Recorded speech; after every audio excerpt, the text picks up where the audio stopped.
Hello everyone.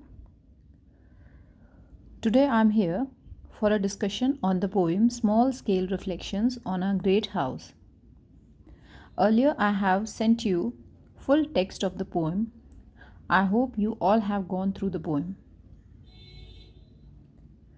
So in this video I'll make a detailed analysis of the poem. So the poem Small Scale Reflections on a Great House it is written by A.K. Ramanujan and it is 91 line poem that is divided into sets of 3 and 4 lines as well as single lines of verse. So the poem is written in free verse. You all know free verse means no rhyme scheme. So the chaotic nature of the images and their associations are integral to the story.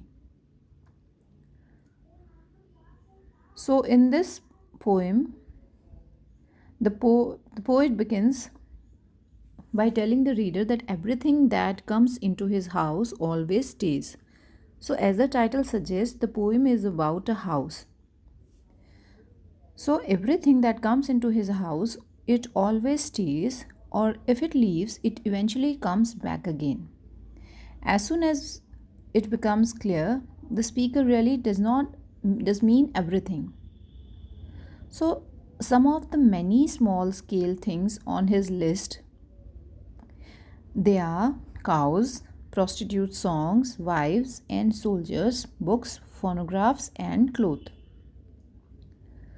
So, in one example, the speaker describes how the women are made to follow traditional gender roles, and in another, how a neighbor brought a dish of sweets for a god's wedding anniversary. So, some of the most important things that come into the house and stay there are beliefs. Toward the end of the poem, the example take a darker turn.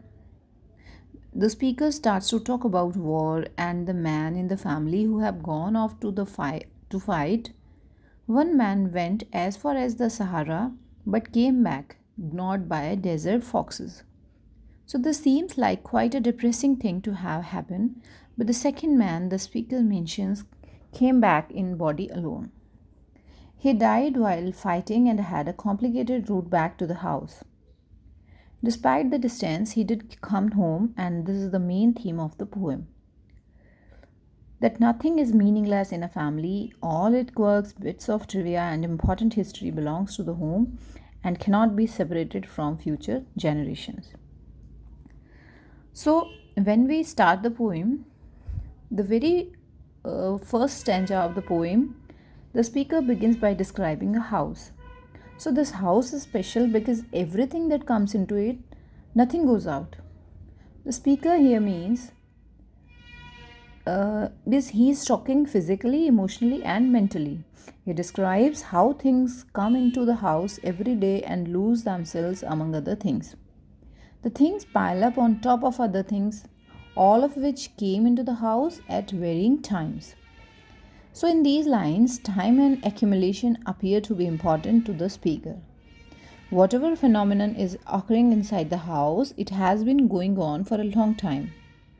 So far, it seems as though the speaker is interested in talking about history, specifically family or genealogical history, and how it is built up over generations. So we can see that speaker goes into detail about some of the things which end up inside the house. The first are wandering cows. So all of a sudden they are at the house and it is unclear. It is not, the poet has not stated it directly. It is unclear. So where they came from, where these things came from. The speaker describes how from within the house girls would look out on the street and observe the female cows being impregnated by the males. It is interesting how the speaker exposes these animals by emphasizing the broad daylight of the situation. So the speaker he wants to suggest that the behavior of the cows, he says that it is replicated by human beings. So this is emphasized by the fact that the girls inside the house feel as though they need to hide behind windows with holes in them to watch the animals. Additionally, it is interesting how the speaker refers to the cows as supervised by the elders. The older members of the family are responsible for these animals. Again, when we move ahead, the speaker goes on to describe a few other items within the house. There are unread library books which go bad very quickly. The speaker does not make clear what he means by mature, but it could refer to the fact that they have become overdue at the library, or that those who were initially interested in them have cast them to the side without a second thought. As they lay maturing in the house, they turned into homes for silver fish. So, these bugs leave little eggs in the ledgers. Specifically, the eggs appear where the library finds would be listed. Again, what the poet want to suggest, the action of the silver fish are further explained in this section. So the books that they nest in have been discarded for such a long time that the creatures have been able to breed dynasties among long legal words. So this contrasts strikingly with the Victorian parchment, which should have an intrinsic worth. So the next stanza of the poem, it speaks about community and the dishes which were brought in by the neighbors. So nothing in this poem is contemporary. Everything so far at least has happened in the past. The neighbors brought in greasy sweets a few days ago for the wedding anniversary ever God. So this speaks to the predominance of the Hindu religion throughout India. And it also gives the spirituality act of feeding a god a feeling of the commonplace. The dishes have been left behind as though they were dishes for any living person. So the poem, it reiterates the fact that these dishes along with everything else are never going to leave the house they entered. So over the next few lines, the items, people, experiences build upon one another quickly. Some of the things that never leave the house are servants and phonographs, the letter of reference to old-fashioned record players. So less tangibly, even epilepsy in the blood does not easily leave a home. So this is very clear reference to family history, specifically blood relations. With this line, a reader can confirm the poet's interest in tracing the history of his family through what the house has seen. The poet also describes sons in law who forget their mothers but they are staying in the house for other reasons. They are young women who enter into the house from orthodox families and they have to observe certain rituals. These are centered around comings and goings of the monsoons and calendar dates. Another important aspect which can be found in association with the young women and the household are banana trees. The leaves, which have a number of uses, references traditional mealtime practices, including dietary restrictions. So, the speaker speaks about these things exiting and coming back with long bills attached. At this point, is unclear what the speaker is referring to, but beginning in line 43, it becomes evident. When we read the line, that it becomes clear that these are some of the items that leave the family and return processed. When you read the if you have read the poem, you will find that the poet has talked about the cotton. The cotton in particular goes off to invisible Manchesters, and when it comes back, it is milled and folded. So this is a simple reference to the way it is processed within a factory. So there are different kinds of cloth in the family, kinds for a middle class loins, and another cheap fabric, muslin, which the speaker says is for richer knights. Further, the poet talks about letters. They have a way of finding their way back. But it is not always an easy process.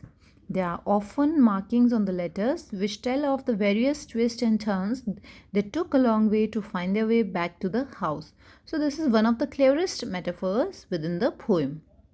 It speaks directly to the way that family members emerge from the household, enter out into the wider world, and after time drift back to the family home. These people would be changed and marked by their experiences. So, this interpretation is solidified when the speaker describes ideas and the way they behave like rumors. These rumors come and go from their origins, twisting and changing, but eventually coming back as prodigies born to prodigal fathers. So, these children return to their families but only vaguely look like the people they remember. Again, the poet refers to Alexander the Great and his exploits in India. So, it is not specifically Alexander the speaker is interested in talking about, rather, those like him. These are the people who come to the where they come, where they come. These are the people who come to the country, take information of any variety, and then they bring it back to their homes. So, then there are others such as philosopher Plotinus who use the information relate to them and cite it as their own. Then, moving away from distant history but still in the realm of storytelling, the speaker describes how a beggar came to the house and sang a prostitute's song. So, after hearing the tune, the cook sang it again and again in the backyard of the house. There is nothing that the family can keep from becoming part of their history. Through surprising means and twists of fate, objects, people, songs, and stories, it becomes integral pieces of a family's history. So, these are the grandchildren who are learning the history of India and are looked upon favorably by their grandparents, because the poet is talking about the prodigal sons and their progeny, and the speaker describes how oftentimes children of sons came back and recite Sanskrit to approving old men. So the speaker describes visiting uncles. These family members come with stories to tell of the fathers who are not present. They are anecdotes, a choice of word that should lead a reader to question the veracity of the stories. So, as the poem in the end, the speaker describes how often times water from the Ganges river is carried into the house for the dying. So, this is a common ritual that is performed in Brahmin families, of which the poet is a part. So, the next stanza is a little more confusing. It references how certain family members sometimes go to war but they never come back. Even if they are changed, sometimes they go as far away as the Sahara. So, in the end, the poet talks about a particular soldier who was gnawed by desert foxes, suffering presumably serious injuries. Another male family member also returned, but he came with stripe on his shoulder. So, unfortunately for this man, he was not alive. He was brought back in a plane and a train and then a military truck. So, all of this occurred very efficiently. In fact, the transit of the body reached the family before the telegram notifying the death. So, in this poem, the poet has very beautifully described a Indian family, or we can say a house, and he says that things they are very important, they are very essential in a family. He is talking about the servants, he is talking about the sons in law, he is talking about cows, He is talking about diseases, he is talking about daughter-in-laws, and he also talks about a tree, banana tree. So everything that comes into the house, it choose to remain there, whatever it is, whether it is books, or it is an animal, or it is tree, or it is letter. So everything that comes into the house, it never goes back. So the poet has beautifully described the poem, and it's a poem that describes family matters a lot to Indians. I hope you all have got the poem.